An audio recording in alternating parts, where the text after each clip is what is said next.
Hello and welcome to another episode of the Veterans Corner. I'm Chuck Woodin. I'm joined with Donna Dunyan. Hi, everyone. Welcome back. It's been a while. Yeah, we had some illnesses and stuff going on, so we couldn't be here. Monkey wrenches always being thrown. Always a monkey wrench. But we're back. Yep, we're happy to be Might be a back. little rusty tonight, but we are back. You know I'm always truthful with the viewers. I know. To a fault. No, To a fault. The humor is still there, though, tonight. Donna, we have some guests. Yes, we do. I am very honored to introduce our guests tonight. We have Brett Musino from Wolcott Commission on Veteran Advocacy and Stacy Perrone-Petta. They are both here to talk about the Vietnam Traveling Memorial Wall, which is coming to Wolcott. So welcome, both of you. Thank you for coming. Thank you very much. Welcome. It's great to have you guys here. How we usually start the show is to talk about if we have any veterans, on the panel. Brett, I know you're a veteran. Absolutely. Can you tell the viewers what branch, when you served? Sure. I was in the U.S. Army. I graduated high school in June of '68. I started college in September. By December, I realized I was not college material. So the day after Christmas in 1968, I volunteered. I went down and volunteered for the draft. I went in on March 11th, 1969, did my basic training at Fort Dix, did my advanced individual training at Fort Leonard Wood, Missouri as a combat engineer. I learned how to set landmines, blow up bridges, that type of thing. Fun stuff. Fun stuff, yeah. On July 10th, I got orders for Vietnam. On July 22nd, 12 days later, on my birthday actually, I left for Vietnam. 22 hours later, I walked off the plane into heat that I couldn't describe. I was assigned after the third day to MACV, which is Military Assistance Command Vietnam, in Nha Trang, which is about halfway up Vietnam. Well, actually, no, a lot less than that now that it's one country. I trained Montagnard soldiers. I would set landmines, and I actually would go out we'd go out on patrol, and I would simply set claymores, set perimeter defenses for the infantry, and I was strapped with an M16 as well as looking for other things that would hurt us. I came back from Vietnam, and I only had a few months left, but I got out early because, again, I said I wanted to go back to college. Yeah. So try it again. I got an early out. But when I got out, I realized there were no jobs. It was 1971, and I was working 3 part-time jobs while I was going to school. And I also had 2 youngsters at the time. I had a 3-year-old, and a baby. So after about a year and a month, I looked at my wife and said, I'm going to go back in the service. So I went back in and stayed in until 1976. And I was retrained. I did not want to be a combat engineer. I was retrained in heating and air conditioning at Fort Belvoir, and I did pretty good because they kept me on as an instructor. So I stayed there as an instructor for a year and a half, and after a year and a half, I was sent to MacDill Air Force Base. I was one of 8 Army personnel on an Air Force base, but the problem with that assignment was we went temporary duty for 30 days anywhere in the world, and then we would come back for 30 days, and then I would go out for 30 days and come back for 30 days. And my wife was not really pleased with that assignment. I mean, she It was better than another. yeah. It'd be rough, It was yeah. better than another tour. She was home alone with the kids for 30 days, and then I'd be home, and then I'd be gone. So after a year, she simply looked at me and said, "I'm going home. I really hope you join me, but if not, that's where I'll be." So I got out of the service in '76, and I went in. I joined the reserves. I stayed active in Waterbury till '78. So I basically spent 10 years in the service. It wasn't that bad. I mean, I enjoyed my time in the service. I had some rank, so it wasn't like I was, you know. At the bottom of the toll. Yeah, I wasn't exactly. And that was my military. You know, you mentioned the Air Force Base. Yeah. I was in transit at Bowling Air Force Base for 2 weeks, I think, Oh, wow. in the Navy. I didn't want to leave the Air Force Base. I mean, they had a three-piece band playing in the we'll say dining hall. They had a dining hall. We had chow halls. They had dining halls.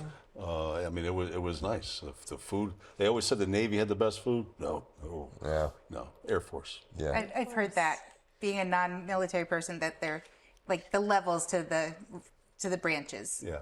Like who's on the bottom. And then you slowly get up, and I've always heard the Air Force were Force. like, Well, the food in the Army, Food were you good. definitely don't want to have to eat that every day. We lived in St. Petersburg when I was down there, so it was, you know, we went to the beach on weekends. I mean, you know, I had 2 young kids that we had a ball for a year. You know, it was- I mean, Navy food was good. I mean, it was. Yeah. Not going to complain about that. It was good. But Air Force, Stace, you didn't serve, but I'm going to tell you something. I know that the viewers are going to see what you do for the veterans. And every time we have someone that hasn't served here on the panel, we give you the same praise as we give the veterans.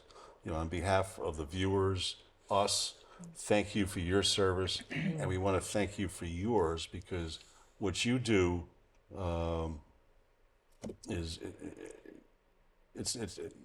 I'm trying to come up with the words here. It's been a long day. it's just as important. Yeah. Yes, It's without just a doubt. There we go. It takes a village, right? The whole community. It does. We always like to make sure that those that haven't served know that they are just as important. And thank you for your service. Because Oh, you're welcome. the And veteran, it's guys like these the that veteran inspire. community, we deeply appreciate everything that you do. With that being said, we What's your involvement with the veterans, Stacy? Well, it goes back pretty far. I had the pleasure of touring overseas with the USO yeah. back in 1997 and 98, and that experience alone changed me. So coming back home, I served on different performance groups, and we did shows for the VA hospitals, got in front of our veterans as much as possible to show how much we appreciated them. And it just has spiraled from there. More recently, in 2017, I initiated Patriots Day in the state of Connecticut. A lot of people know it's in Massachusetts, and 100th anniversary back in Mass. And so we brought it to Connecticut to spark more patriotism in the hearts of our citizens, honor more of our veterans. And this is one way that I love giving back, being a part of annual celebrations. We do a Veterans Vigil every November where we light luminary bags. We also do a Project Poppy in May. So many themed activities that we do. And I'm honored to be serving with Brett to the Vietnam Traveling Wall that's coming in May. And she's been a tremendous help. You know, the USO shows, I've been on the receiving end of a few of those out on the ship, Persian Gulf. We actually had one group that was from Connecticut. Really? It was a three-piece band. Okay. I'm going to say the name. I'm sure they're not playing anymore. The Kimini Sisters. I heard of them. They were on a flight deck on a frigate, helicopter flight deck, and out in the Persian Gulf. And that means a lot to Sure. us when we are out there. Absolutely. So let's talk the traveling walls.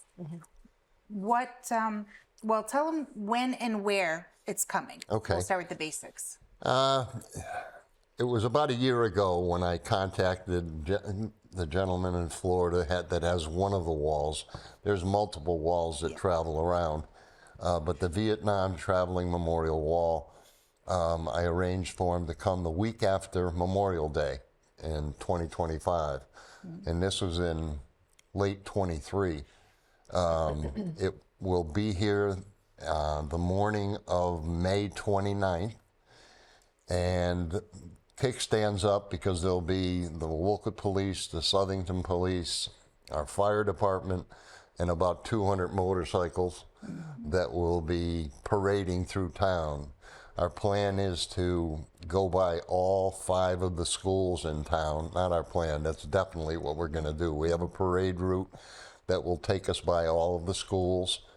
We're going to be opening to the public at 5 o'clock on the 29th of May.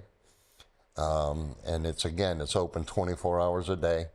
So that's a Thursday. So on Friday, we will have our opening ceremony we're hoping for 7 o'clock at night. We don't want to go beyond that.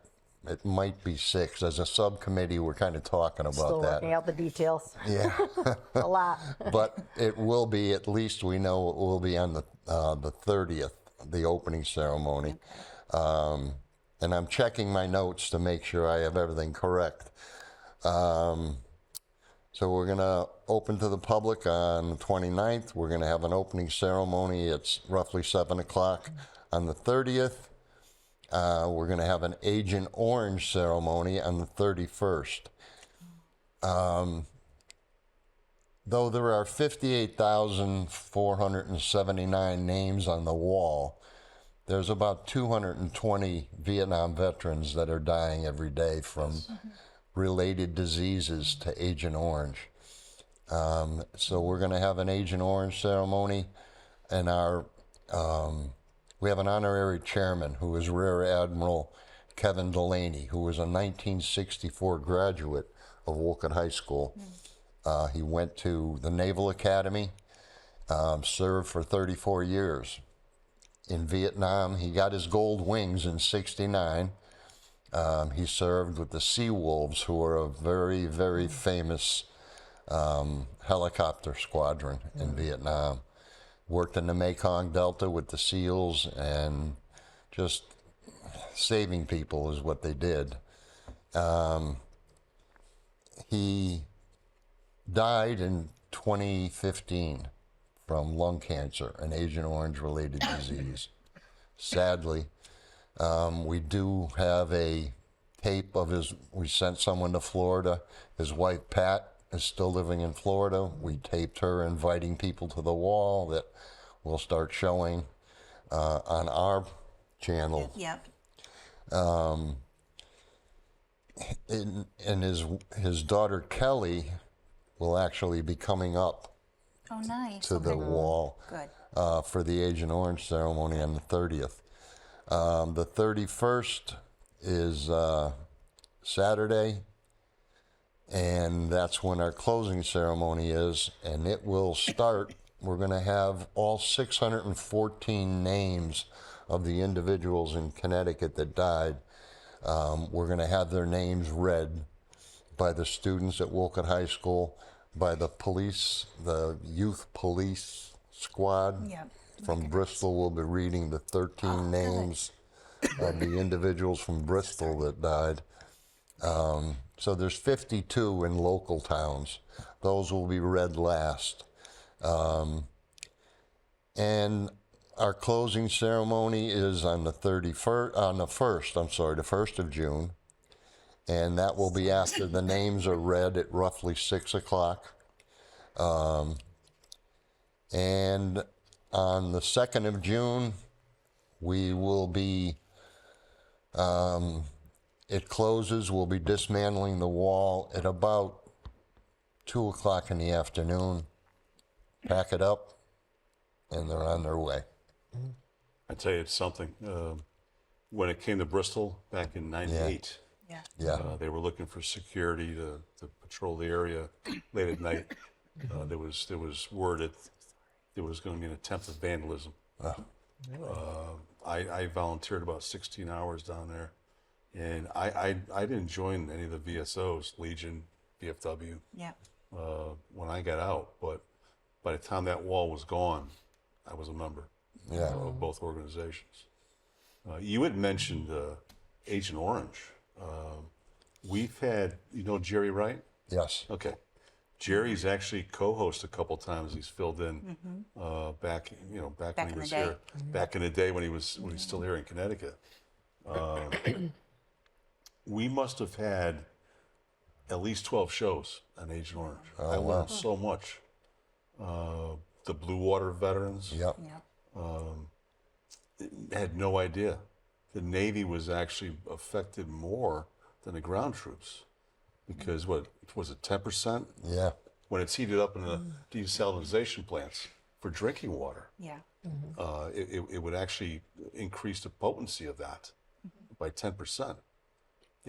Anybody that was on the ships, so maybe the Marines, the sailors, anybody else that might have been there, cooking, showering, drinking the water. That's sad. When I was in Vietnam, I mean, it served its purpose. It certainly diminished the jungle. Yeah. The foliage would disappear in hours. We would take our shirt and just kind of think that helped us, Yeah. It didn't. No. I don't know. I've met a lot of Vietnam veterans that were in country, and I don't know any of them that aren't suffering something. Yeah. One of the 19 presumptive diseases. The sad thing is, you can't get rid of it. No. It's passed down one generation to another. Right. Great grandkids are feeling the effect. And that's the sad part of it. Yeah. It really is. What other events are happening when the wall's in Wilkin? Well, actually, I'll let Stacy take this.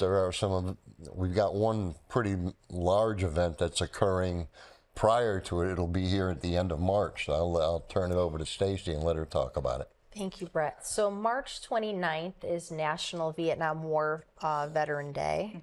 And we are holding a luncheon, which will be at St. Pius Church. In the past couple of years, we held a breakfast in conjunction with the 50th anniversary of the Vietnam War commemoration.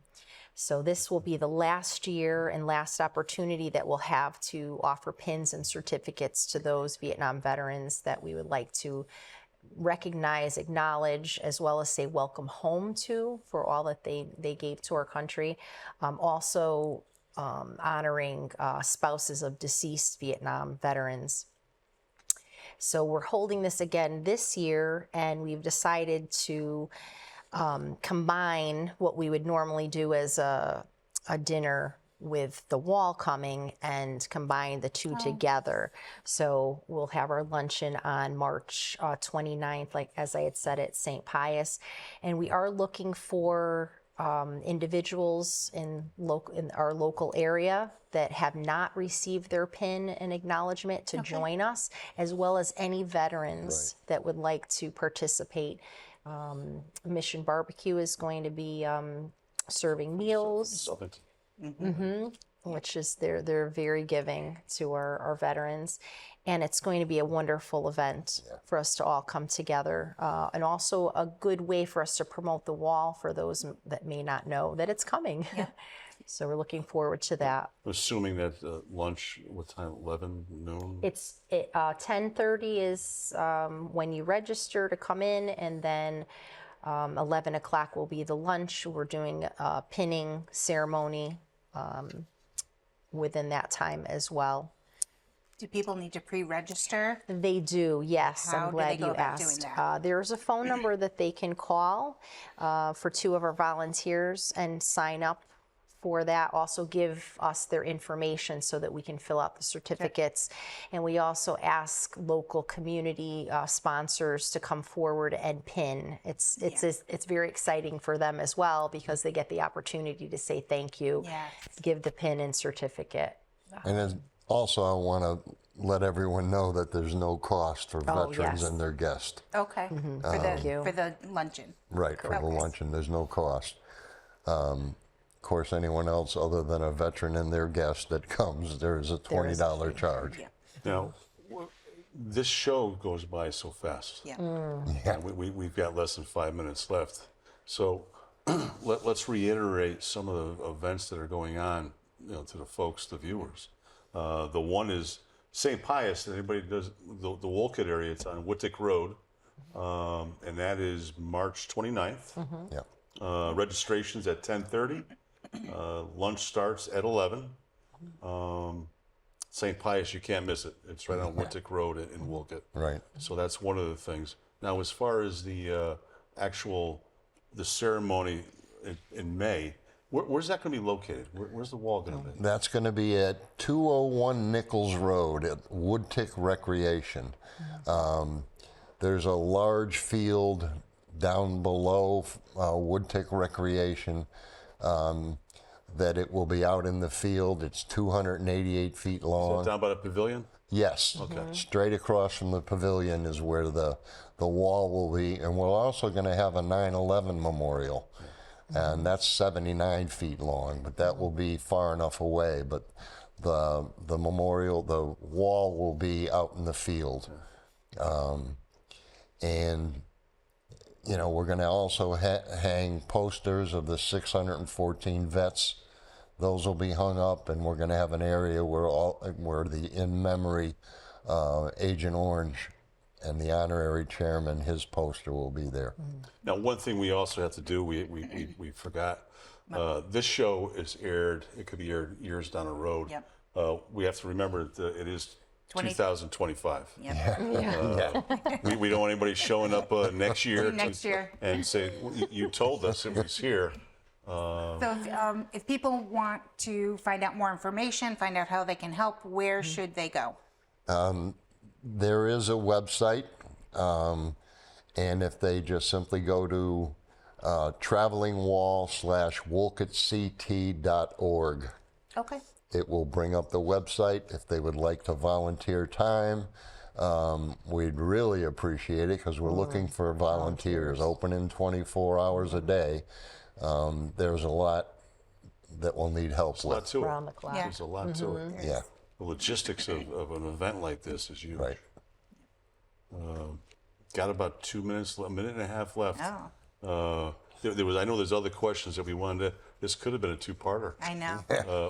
Well, what we did was we started talking And and about, Yeah. Oh, good But stuff, what we though. can do too is we'll put all the information out on the Facebook page Great. with the website, and we'll get the numbers from you too for the luncheon Yes. that people can RSVP to. So we'll put those on our Facebook page as well. Wonderful. one can find the Facebook page at the Veterans Corner CT. And we try to post a lot of our A lot of our information stuff that's there. going on there.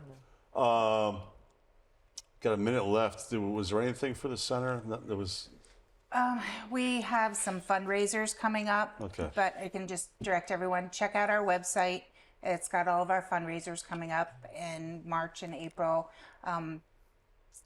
We do need nominations for our Patriots Day in Bristol. We had Maggie Wernicki on a couple weeks ago. So we need people to nominate people, nominate veterans that are active in your community. We'll talk a little bit more about that on the next show, and see. also we'll make the announcement about our short hiatus. Yeah. Real fast right now before we sign off, we are going to take the spring and summer off and come back in the fall. That doesn't mean the Veterans Corner won't be aired here in Nutmeg. We'll just be taping new shows back in the fall.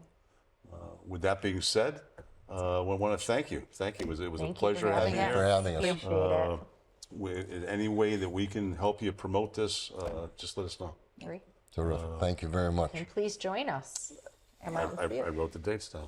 I wrote the dates down. It's right up the street from me. That's great. I'm on that side of Bristol, up on the hill. So look forward to that.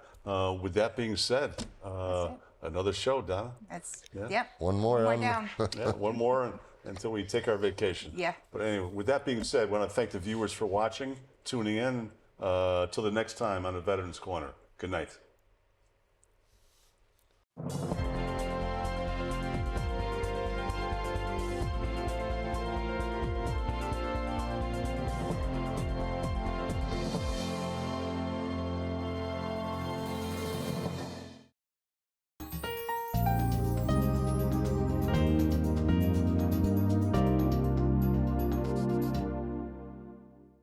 Sometimes life just happens.